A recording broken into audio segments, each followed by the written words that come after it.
And welcome back to Players Lounge here in Newcastle-under-Lyme and the Ultimate Pool European Open.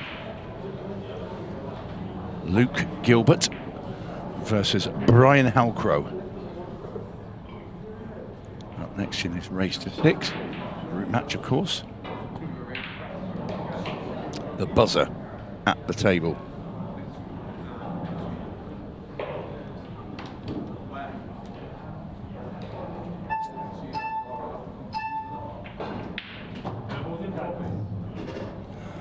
I'm Tony Holgate, and with me, of course, is Stephen Jameson. Good afternoon to you, Tony. Good afternoon to everybody watching right now, or maybe even in the future, reaching through the space-time continuum to wish you a very good day. Luke versus Tony then. Tony? Luke versus Brian. I'd love to commentate on you, Tony. Grief. No one to hurt you. But Luke's made a great start. He's one of the players who's already played 2. This is his 3rd match. It's Brian's 2nd. So Luke is already 2 from 2. Excellent start. He beat Louis Jones 6-1, and he's also beaten Fraser Adams 6-2. Elsewhere in this group, Ricky Jones, who we'll see on the Pairs Cup finals night on Monday, and Harry Farrell. And 3 names in this group number 7 that I must admit not too familiar with from the Challenger Series. See how they get on. Harry Farrell has already got himself a win over Ricky Jones, 6 frames to 4. So it looks like a player to watch. Luke's games so far have been comfortable. It's safe to say he's won the ones he's supposed to win in this group format. 3 pros within it, 3 challengers. This is the first Pro v Pro battle in Group 7. That one just kept on running. He's actually played an okay shot there, Brian. I questioned it when he played it, but you look at the outcome and he's pretty perfect. Yeah, so I'm not sure he's planning that little bump there, but everything's okay for Brian. A bit straight, is he? Shake your head will tell you everything you need to know. He might need to force this. I mean, he's got a slight angle, I think, where he'd have to force a cue ball with top into the bottom rail and onto that left-hand cushion and try and get up so he's got the black into the top right-hand corner. Whether he could punch down on it and come the other way and have the black into the top left, I'm not so sure. I think it's a trickier shot, but he's going for the latter. Oh, he swooped straight back. Well, what was all the fuss about? Yeah, he just accepted distance in the end. Yeah. I don't think it's a bad shot. Guarantees himself a very makeable 8 ball. This for 1-0 then for Mr. 1509, the buzzer. This nice straight cue in, that's what you want, and in it goes. And Brian Halcrow draws first blood.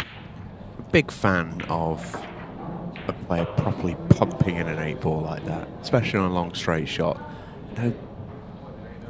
No messing about, bang it in there. That's it. Only way to play them. Well, I agree.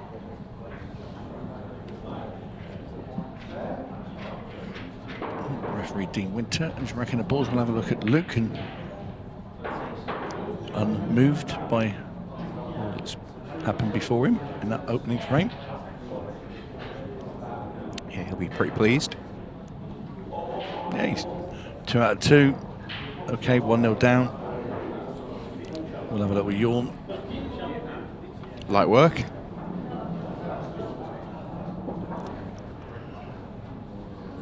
Team Winter restarts us then. Brian Halcrow on the break. He will be cut breaking in this match. Race to 6. Group stages of the European Open, if you're just joining us. Groups of 6, top 3 qualify. Top 1 goes straight into the last 32. They're the sort of breaks where if you're Luke Gilbert and you've got an excellent break on the front ball, you look at that break and think, oh, what's the point? Because Brian has completely mishit that cut break. Cue ball was never in any danger of going in off. He's made a ball and he's not got a terrible split. You can't do that off a bad front ball break. No, you can't.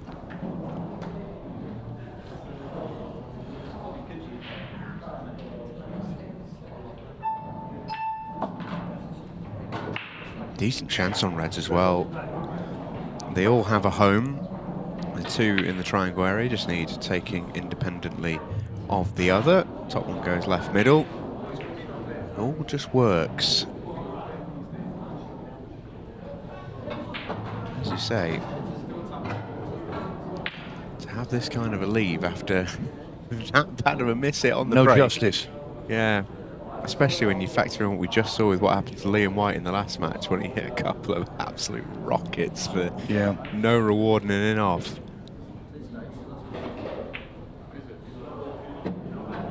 They still need taking though, and Brian's done a good job of them so far.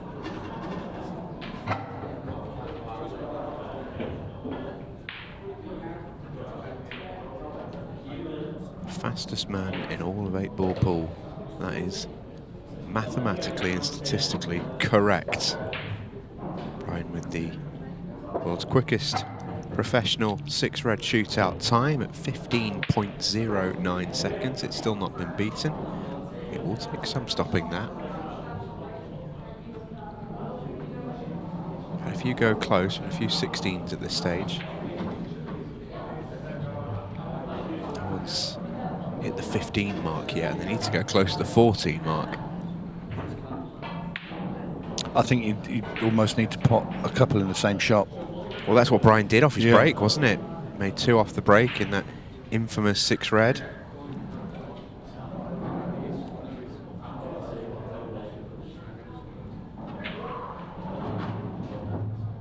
And that should do him.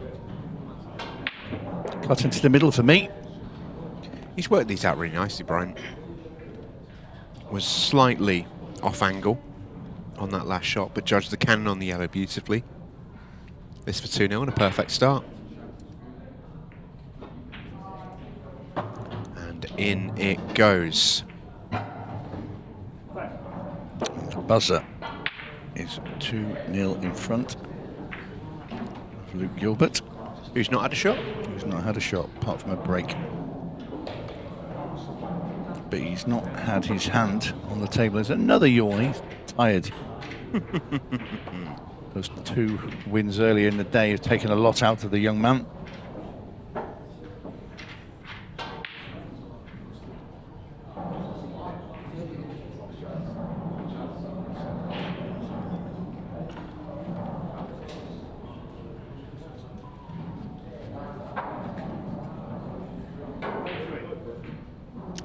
So Luke Gilbert breaking off frame at number 3. You won't want a dry break here. He's not going to get one. Ooh, I'll tell you what, the cue ball was dangerously close to that middle, and it was stopped by another ball. Don't think it was quite going in it. I think it was going towards a knuckle, but he would have been a little bit concerned as it sailed down the table. But this is a lovely split here for Luke.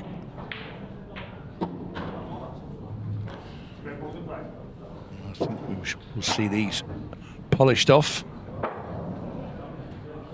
by the young man from Cambridgeshire.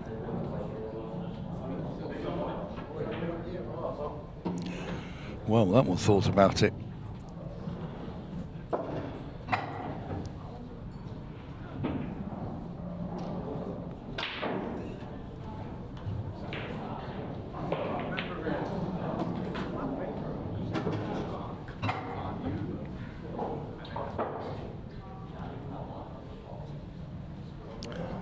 Pops this in, next red into the left-hand centre.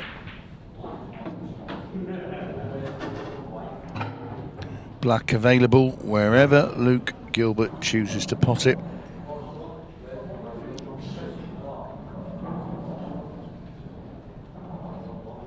Screw back a little bit here and leave himself a cut with the red, I would have thought.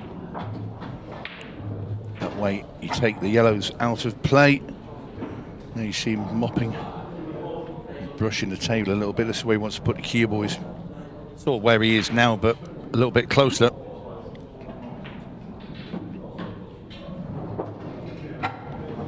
It's lovely work from Luke Gilbert.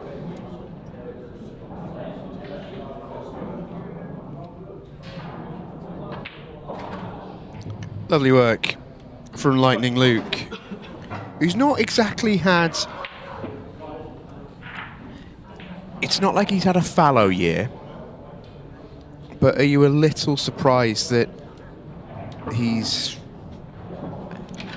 kicked on is a harsh phrase to use, and reticent to use it, but you see what I mean, Tony. You can see where I'm going with this. Won his Pro Series title last season, event number 1, I think it was. It was early in the season. I was on the comms for it, and I do remember it well. And it was like his breakout. Here we go, you know, and the way, the manner he won it in as well. He never looked like losing a match in that whole tournament. He was phenomenal.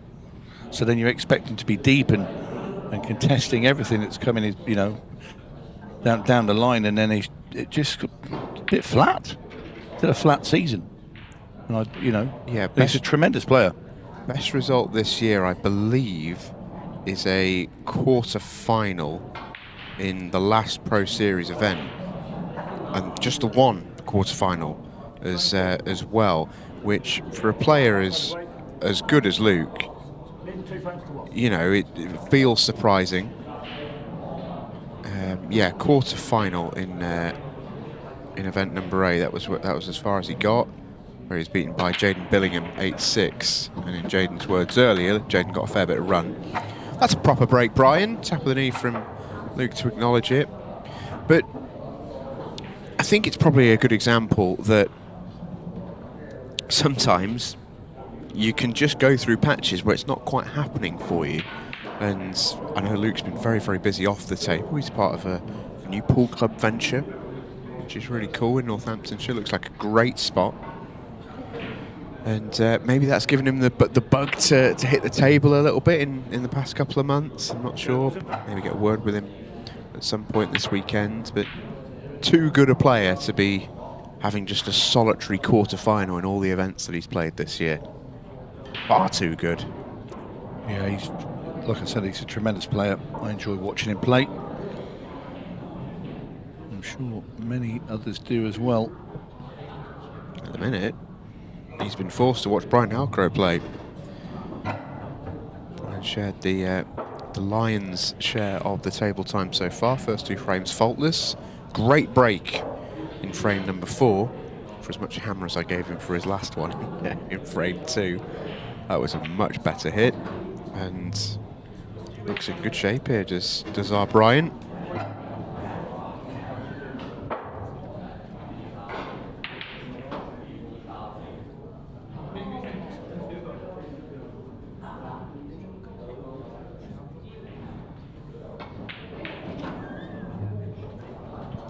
Yeah, no problems here for Brian. Pots his shallow, screws back a couple of inches. Yellow top left, 2 simple tap-ins straight after that. 3-1 Brian.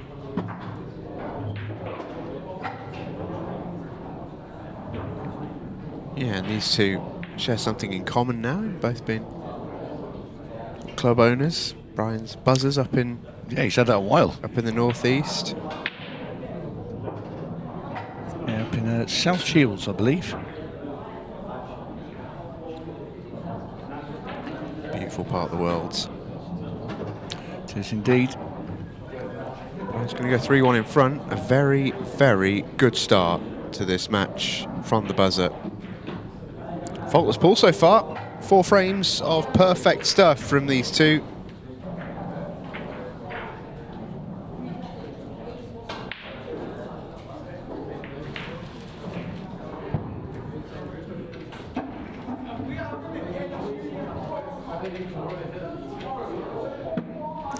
Brian, I always look at him and watch him playing in these rules, and you know he was playing when I was playing in the older rules, and my word, he did love a long slog of fudging and tapping. And I remember playing him once at the Wembley Hilton, and my word, I won 7-5 I think in about, and it was pushing 3 hours.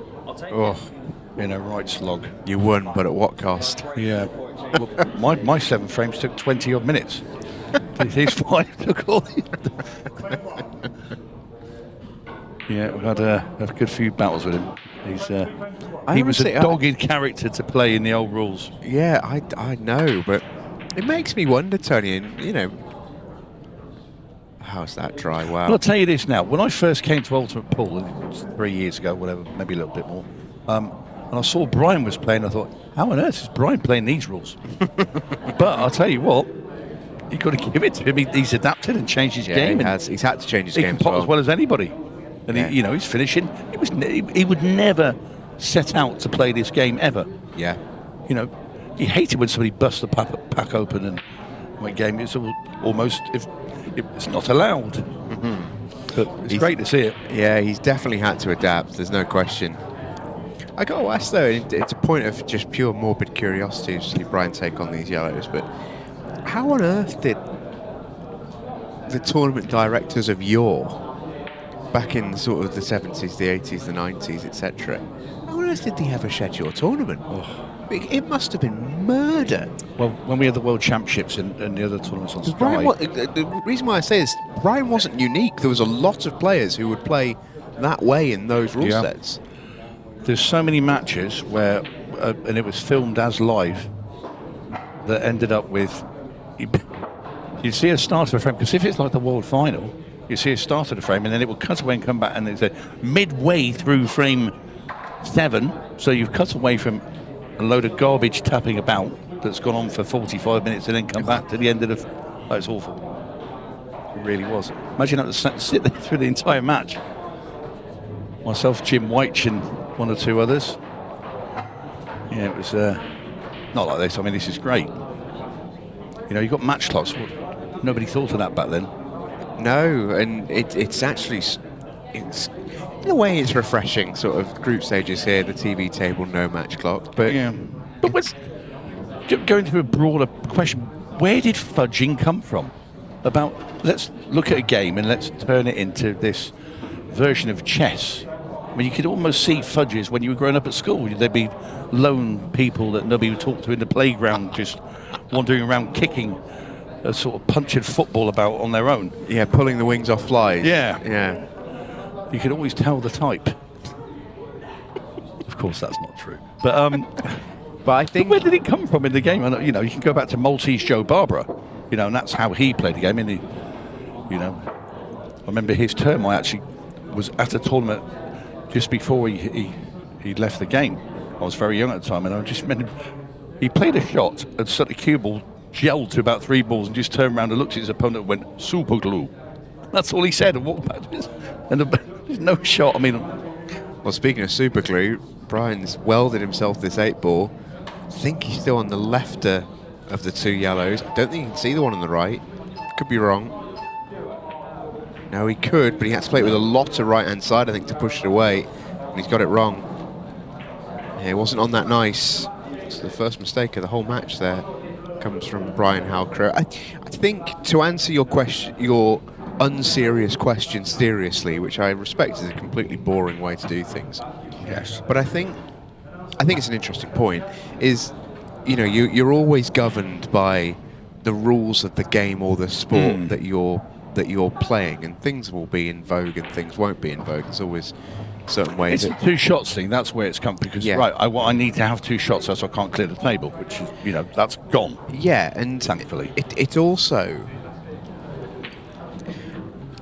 There's also it was all about winning, and it was okay. I need to win, so it was always that risk and it's always every game of pool is always risk and reward. It's percentages. It's what do I take on, what do I don't, what are my chances. When you were playing certainly old rules, not even world rules, but certainly old rules, your chances quite often, because of the conditions back then and the way tables split and all the rest of it, you had to play it the slow game. You had to wait your turn and all the rest of it to guarantee that those chances of winning being in your favour. But you'd see players that go out to play purely to stop their opponent winning rather than trying to win the game themselves. And I think that's where rules come into it, because those rules allowed that to happen, and that was an effective way to play. As much as it wasn't a particularly nice way to play against, it certainly wasn't a great way to watch, but it was an effective way to play. A lot of players made their name on that sort of play style. Whereas, I think you can definitely make a case. I don't agree with it. You know, some people think international rules is too attacking and all the rest of it. I don't think it is. I think if you watch two players who know what they're doing in the rule set, I don't think it's too attacking at all. I think tactical battles are actually fascinating because they require some real skill absolutely. to master. I totally agree. But yeah, I think the pace of the game has gone up a lot in recent years, and I think you notice it a lot when we're not playing with a match clock here. We don't really notice it, whereas I think if we did this exact match in this exact event in the first year of Ultimate Pool, say, like this was like the first weekend of Ultimate Pool and Luke Gilbert was playing Brian Halcrow, there's no way Brian would be playing at this speed. No chance at all. But he's been conditioned. You know, he sort of got used to that sort of internal 30-second shot clock because he has to be a bit, you know, players have sped up on average. I mean, Luke's always been a quick player. You know, don't have to worry about him. He's one of the quickest players on the tour. But someone like a Brian, when he's out there in that arena, he will take his time, but within reason, because he's on that shot clock and it makes a big difference to him. But the thing is with Brian is, you know, he's adapted his game to these rules. It's not as if he's always on the 5-second beeps, you know, as some players would be because they're so used to taking their time and cannot get it out of their system. But no, I've been impressed with Brian, I have to say, to adapt and change his game accordingly. Anyway, here he is, 3-2 up. We had a little discussion there.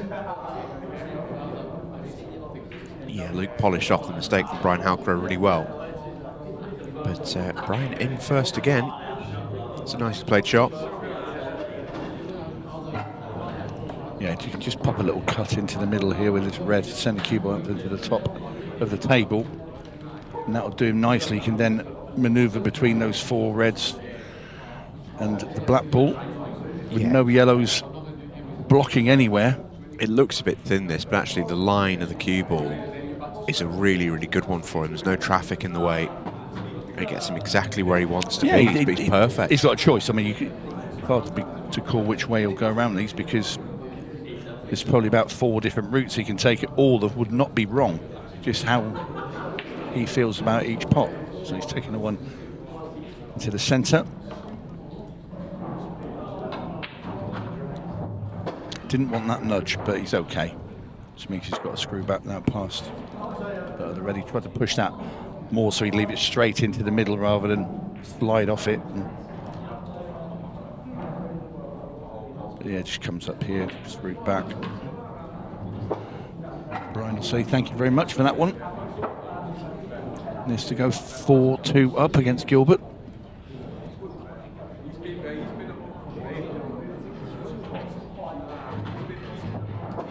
And the buzzer is going to restore his 2-frame cushion.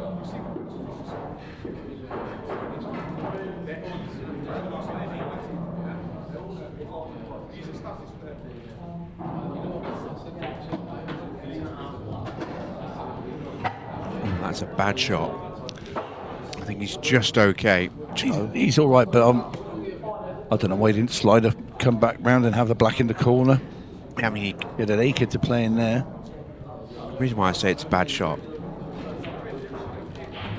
The reason why I say it's a bad shot is he should have basically been right behind that 8-ball, unmissable, and he just had to play a cut into the middle. He was never going to miss it, but a little loose from the buzzer. Yeah, you wouldn't want that a 9-all and a race to 10, would you? But no, Brian's okay. 4-2 up. Yeah, and he's a very, very likeable character, is Brian Halcrow, and a lot of the time, I've spoken to him a lot over the last sort of 5 years with his Ultimate Pool journey, and a lot of the time when he's talking about his own game, he's quite down on himself. He's found that adaptation that we were speaking about earlier. He's found it really difficult because it is. I mean, it's a chalk and cheese way of playing. Basically, he's having to learn a new game for all intents and purposes. But his attitude has almost been struggling to keep up with these young players who are doing, you know, they're always on the table and they're playing all the time and they're great and they're so good, everyone's so good. He almost feels like he's been left behind, but I think it's a real credit to him that he's still here fighting, he's still a threat in tournaments that he enters, And he's going to get a great chance here to go on the hill against Luke Gilbert, who has been very unlucky on his break. We should say that. Because to find that angle off the top cushion to go into the middle pocket. Well, with Brian, I've known him many, many years, and he is your typical gritty Geordie. He will not give in. He will fight to the bitter end. And if he has to adapt and change his style, so be it. And he's done it very, very well. And like you say, he is a likeable character. You know, he's always bubbly and around the place. Always time for a chat if it's about Poole or Newcastle United. Don't get him started on that. But yeah, he's a great lad. And he's playing very well. I think that's the thing to remember. He's had a little bit of form with the amount of first visit chances he's had. You know, he can't control that. He's needed Luke to essentially not break badly, but break unluckily to have that many first visit chances. But Brian has broken well in the main and has played a very, very good game. Perfect here. Yeah, Luke, if he goes on and loses this match, he'll be cursing his break. Because essentially that's, he's not got balls. I always think it's a lucky part of the game, but the harder you hit, the more you expect to get balls. But then the players with the cut breaks and I think that they give themselves more chance of potting the ball because you're sending the cue ball back into the pack with a cut break. But I never liked it because I couldn't keep the cue ball on the table playing it. So I went straight back and just broke on the head ball. But it's very harsh, the break shot. And this is perfect position.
Brian made a little bit of a fudge up of those.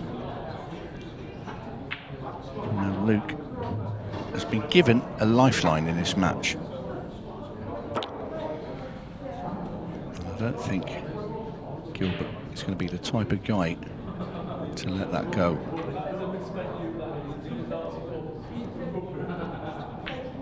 Trailing mainly, not because he's played badly, his opponent's played very well, but his break has been off.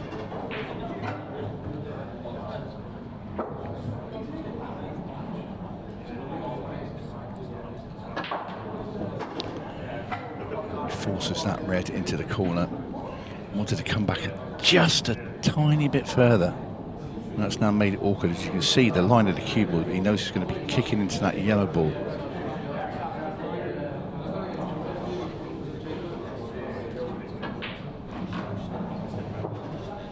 Well, he managed to check the angle.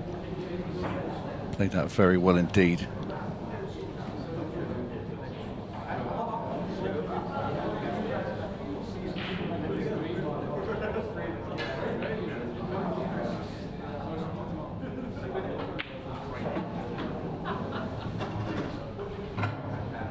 Brian is going to be a bit annoyed here. That was 5-2 really. It was going to be Halcrow on the hill, and it's not now. It's going to be 4-3, and it's Gilbert making a late surge.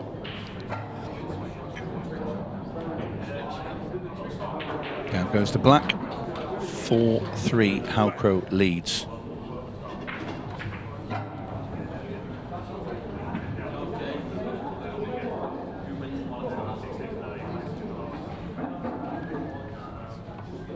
Not over yet, this game.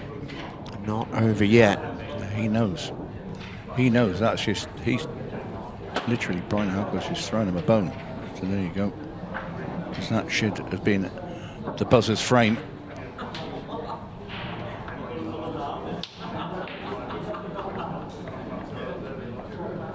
It's just those little margins. 5-2, 4-3, it's huge. It's little margins of error. Yeah, it's little error, one little error, and all of a sudden, you think you're sailing over the finishing line. Next thing, you've just been reeled in by your opponent. And I wonder how this break will go. Well, when the pork gods come into action, it would usually be dry when you've just made a mistake and been punished for it. It's normally double whammy. There it is. Wouldn't you know it? Good leave as well. Yeah. Brian's been here before. He knows how this story ends. Yeah. I've read the script many times. So, Luke Gilbert. Red and yellow top of the table is where the main problem is. Going to try and play the yellow into the centre now and screw the cue ball into the little gap between those two balls immediately. He's kicked the red off the rail, that's perfect.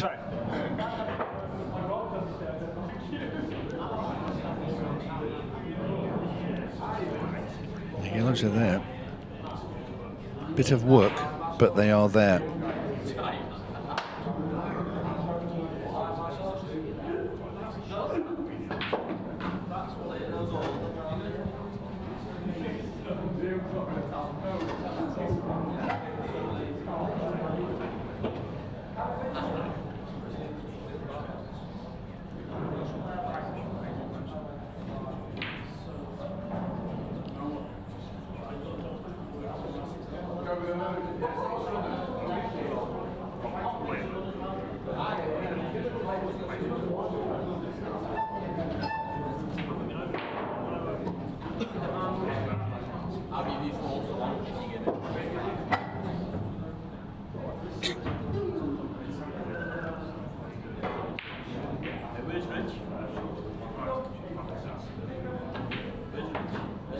Has he brought that cue ball back far enough? That's awkward.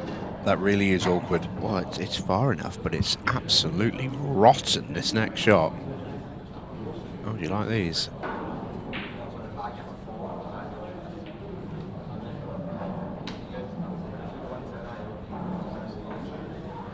Yeah, nasty shot here. Got to cut this down the rail, bridging over that red ball. So overcut it. Yeah, so easily done. Yep. Thing is, when you're queuing up at those sort of balls, when you're bridging over, and you look down, you convince yourself you're not cutting it thin enough, and then you adjust, and then you overcut it.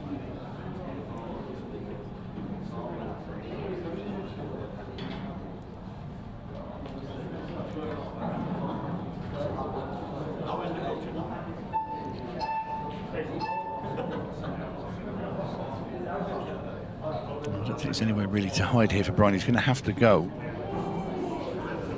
Can just drop that one in over the middle and give him, you know, that's a nice easy start to get the cue ball sort of down to the left-hand side of the table. Didn't want that kick with the red. It's been a bit fortunate there that he's landed on it, because if that had been any thicker, he was in all sorts of trouble there.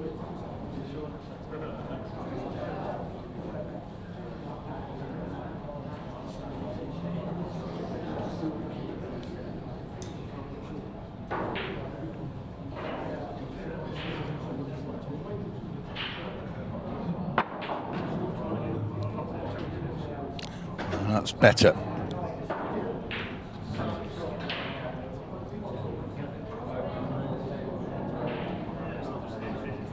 So once you get down that left-hand side of the table, below those two reds, is he looking at playing? I'll tell you what, he might play a loss of turn here. It's an easy snooker. You could just play this onto the yellow and push the cue ball through. It's gone a bit too far. Yes, he left an edge.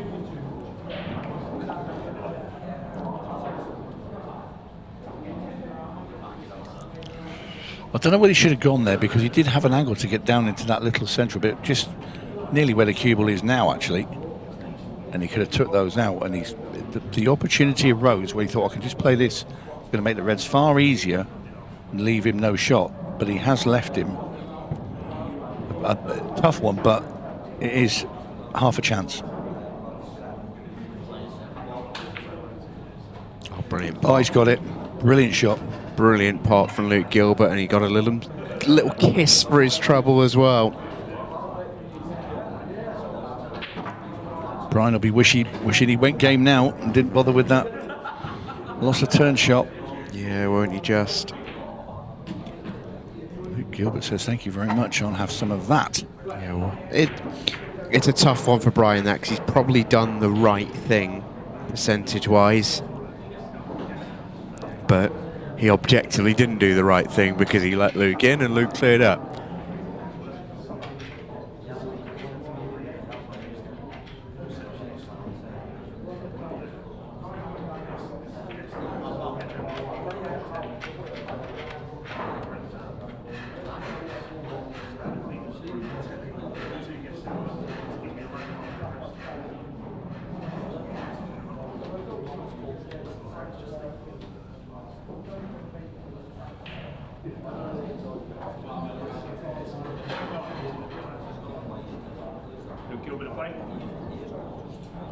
Luke Gilbert on the break, he has one of the best breaks in the game.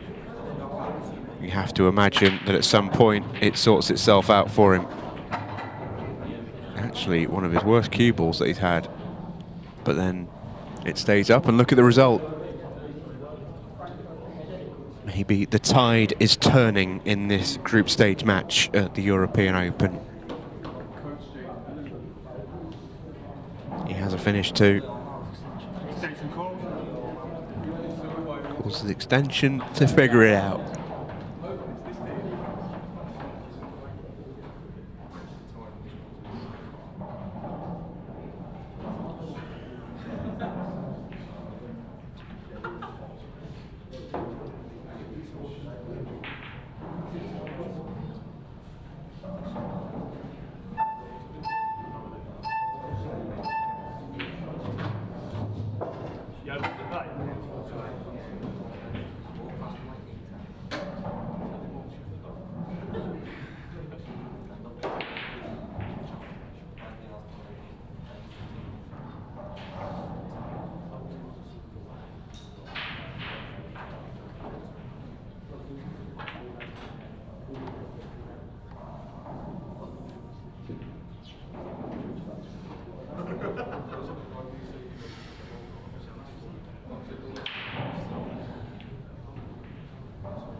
Buzzer fouls.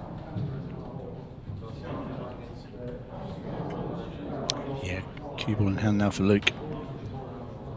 And it's all going wrong for Brian Halcrow at this moment in time. Should have gone 5-2 up. Should have actually as well been 5-3 up. So the last two frames have been lobbed away by the Geordie.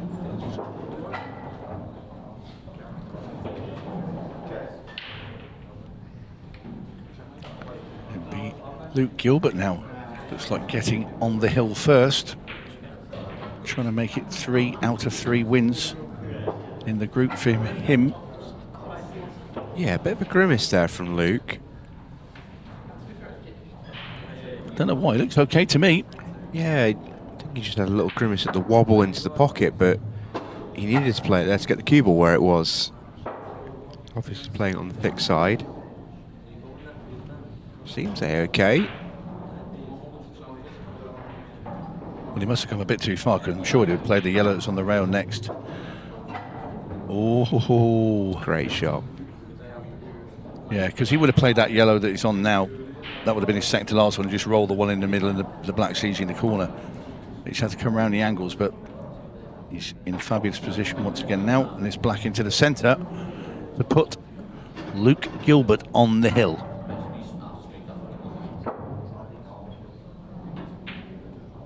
Never in doubt. Excellent finish from Luke Gilbert, who looks sharp. 5-4 he leads. And Brian Halcrow, who had a couple of really good opportunities to be well in front, is at the sharp end of it. And the most annoying thing for Brian is he can't grumble at all. He got the lion's share of the chances in this match to take it away from Luke Gilbert. It only takes a couple of mistakes at the top level against top players and you find yourself on the sharp end of it. Yeah, there's going to be a fair old post-mortem here from Brian if he does go on and not win this match, because he's had 2 very good opportunities to get over the line, or certainly to get on the hill. Yeah.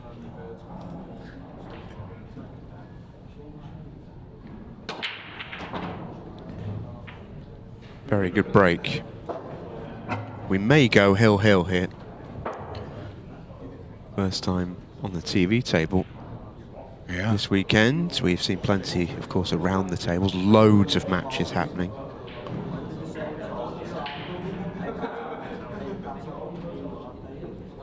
Just looking at the balls here, I think reds look the safest bet.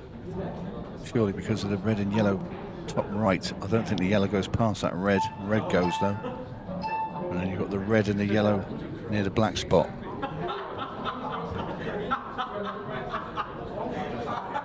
I'd be surprised if he did take yellows. He's not going to take reds.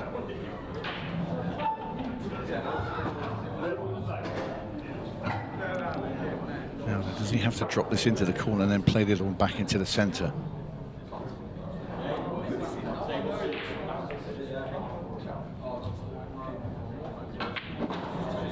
To burst it out. That's not gone far enough. He wanted to push that right across the table so he could get, the red will go into the bottom right. And I don't think he's got that across far enough. It will go bottom left, but now you're talking about some fancy queuing to get down there. That doesn't go, does it? No. Well, he's played lost a turn. He didn't fancy getting down onto that red, but... Not sure about that. Well, he did this before and it cost him a frame when he played a bit of a loose one. Now then, Luke can pot this yellow and kick the 2 balls apart at the top here. Yeah, he's got game up. I didn't love that from Brian. No. What you could do here, Luke, play this one up into the top left, drop behind the yellow that's on near that top right-hand cushion and play it down into the bottom right corner.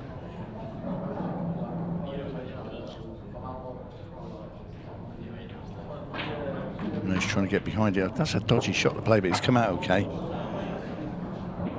That could have gone so badly wrong. Yeah. There was a lot going on with that, fraught with danger, but he does have a pot. And does he have the angle to come down for the yellows at the bottom of the table as well? Yes, he does. That's a nice friendly nudge. And Brian Halcrow, for the second time in this match, has played a loss of turn, and it's going to cause him the loss of match. Yeah. Just a little passive. Yep. The old fudge had come out in him there, see? The mask slipped to reveal the beast within. Just couldn't resist going back to the good old days. But then Luke's got to take, you know, he had to take his chances, and he's done just that, and that's a sign of a top queuist. And this black for Luke Gilbert to get over the line, and this will be 3 out of 3 for him. Yeah, an excellent start in Group 7 for Luke Gilbert. Very, very nicely done. He gets the win over Brian Halcrow in impressive fashion. Lightning Luke safely into his 4th round of fixtures with 3 wins to his name. We'll get a word with him in just a second, and we'll be back with you with live action at 6 o'clock this evening. But do stay with us, because we'll get a word with Luke Gilbert before we sign off for the afternoon.